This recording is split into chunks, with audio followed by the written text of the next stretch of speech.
Jumpa lagi di sekolah minggu di rumah aja. Bagaimana selama 1 minggu ini? Apakah ada sukacita yang sungguh membuat kita sangat gembira?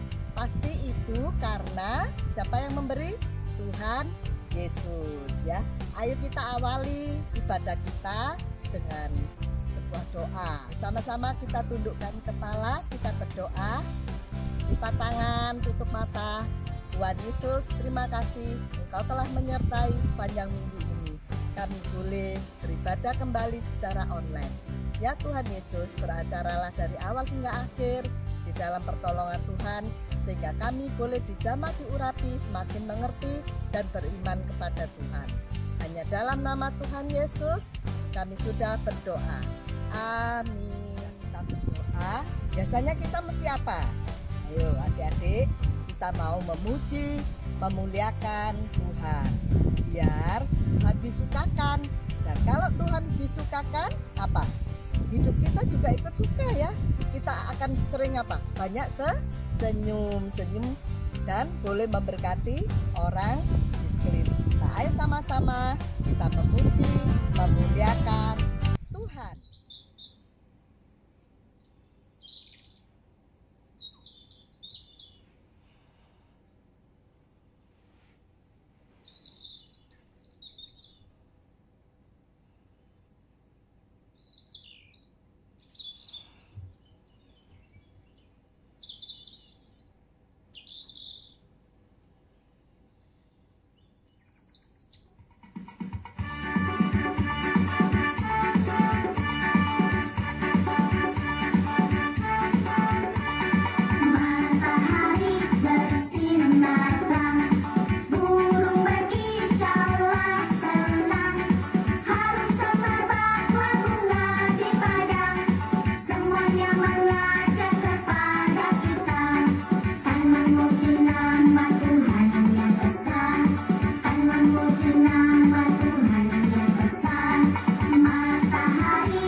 Adik-adik, kali ini kakak mau bercerita tentang seekor rubah dan seekor tikus.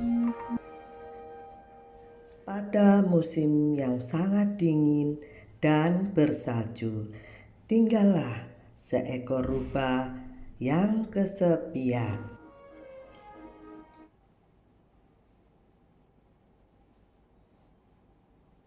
Tiba-tiba dilihatnya ada seekor tikus yang sedang berlari-lari.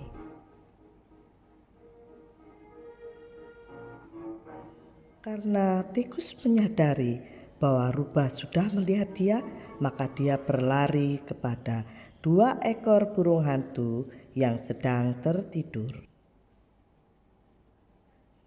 Lalu rubah tetap mengikuti tikus dan dia tetap tahu loh, meskipun tikus sudah pura-pura menjadi burung hantu. Karena rubah tidak mau kalah cepat dalam menangkap tikus dengan burung hantu, maka dia berusaha meraihnya. Dan terjadilah tikus terlempar ke sungai.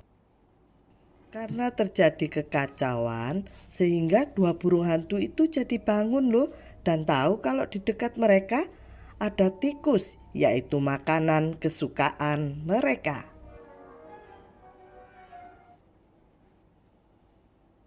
Tikus terlempar di sungai yang airnya sudah membeku karena musim dingin, dan rubah berusaha dengan cepat menangkap tikus.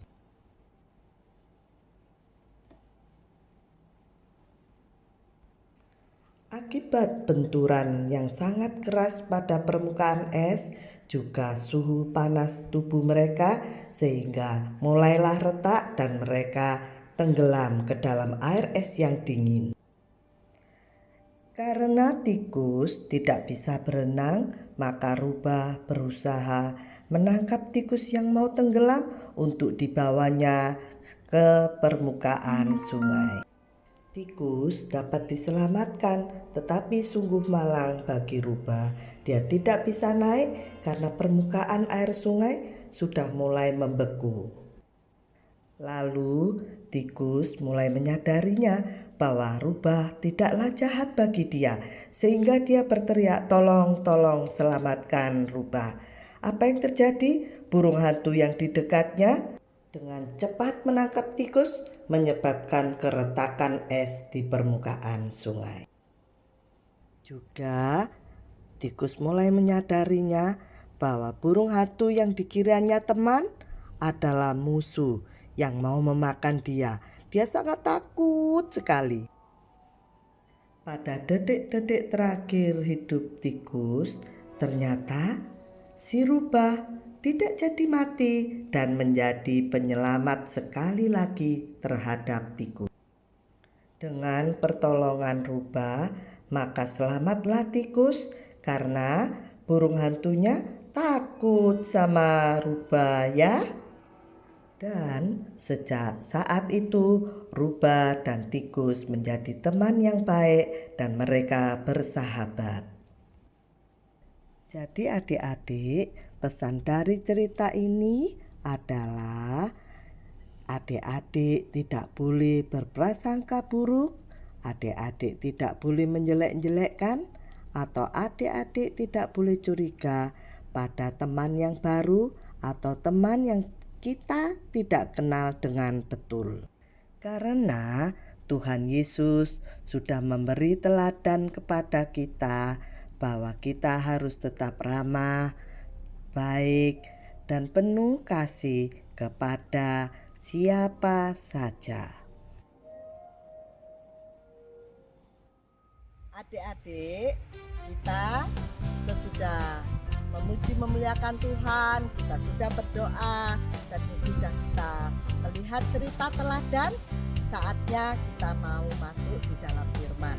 Kalau kita mendengarkan firman Tuhan, hidup kita akan semakin cemerlang, di masa depan akan menjadi orang yang sukses. Mari sama-sama kita mau masuk dalam firman-Nya, kita mau belajar untuk mengenal siapa Bapa kita dan apa yang akan kita lakukan setelah kita mendengar cerita ya. Kita mau berdoa dulu. Ayo sama-sama kita lipat tangan sekali lagi, kita berdoa ya. Tuhan Yesus, terima kasih untuk saat ini kami mau belajar jalan-jalan kebenaran-Mu. Biarlah kami boleh semakin mengerti siapa Tuhan Allah kami. Dan kami mau belajar melangkah di dalam kebenaran firman-Mu agar menjadi orang yang boleh memuliakan Tuhan dan boleh memberkati orang di sekeliling kami. Ya Tuhan Yesus, beracaralah hanya di dalam nama Tuhan Yesus Kristus, Allah kami yang hidup, kami berdoa dan mengucap syukur. Haleluya, amin.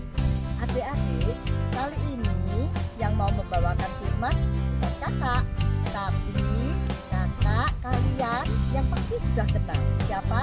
Yaitu kakak Desi ya. Ayo sama-sama kita dengarkan kakak Desi mau cerita tentang firman Tuhan.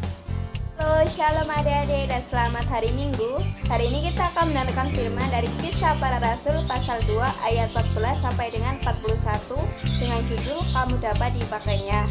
Dahulu Petrus adalah seorang penakut. Dia pernah berbohong dan mengatakan bahwa ia tidak mengenal Yesus. Ia berbohong karena takut ditangkap oleh para perwira yang menangkap Yesus. Petrus bahkan berbohong sampai dengan 3 kali bahwa ia tidak mengenal Yesus. Namun, pada pelajaran hari ini, kita akan mempelajari tentang Petrus yang sudah mengalami perubahan hidup. Ia tidak lagi menghindari kebenaran dan berbohong, melainkan senang memberitakan kebenaran. Masih ingatkah kamu pada pelajaran yang kalian pelajari minggu yang lalu? Ya, Roh Kudus dicurahkan ke atas murid-murid Yesus dan orang percaya sehingga mereka mampu memberitakan Injil kepada orang banyak yang merayakan hari raya Pentakosta. Inilah awal perubahan hidup Petrus. Roh Kudus yang sudah dicurahkan atas hidup Petrus telah mengubah hidupnya. Jika dahulu Petrus begitu takut mengakui Yesus sebagai gurunya, saat ini Petrus menceritakan Yesus kepada ribuan orang. Petrus telah mengalami perubahan yang baik dalam hidupnya. Karena dia mau berubah, Tuhan pun memakai dia menjadi pemberita Injil yang hebat. Kesaksian Petrus tentang Yesus memberitakan hasil yang begitu hebat. Hasilnya adalah 3.000 orang bertobat dan memberikan dirinya dibaptiskan. Ini adalah pekerjaan Roh Kudus yang memakai Petrus untuk menyampaikan Injil keselamatan bagi banyak orang. Bagaimana dengan kamu? Apa kamu takut mengakui Yesus sama seperti Petrus yang dulu? Atau kamu berani menceritakan Yesus sama seperti Petrus yang sudah diubahkan oleh Tuhan? Berdoalah kepada Tuhan Yesus jika kau masih takut dan merasa tidak mampu untuk pekerjaan pemberitaan Injil. Tuhan Yesus dapat memakai kamu juga sama seperti dia memakai Petrus, karena Roh Kudus akan memberikan kemampuan dan memakai kamu untuk pekerjaannya.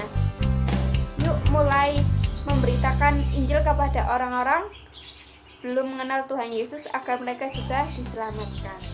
Terima kasih. Sesudah mendengarkan firman Tuhan, adik-adik jawab ya pertanyaan ini dan akan disediakan bingkisan bagi yang bisa menjawab.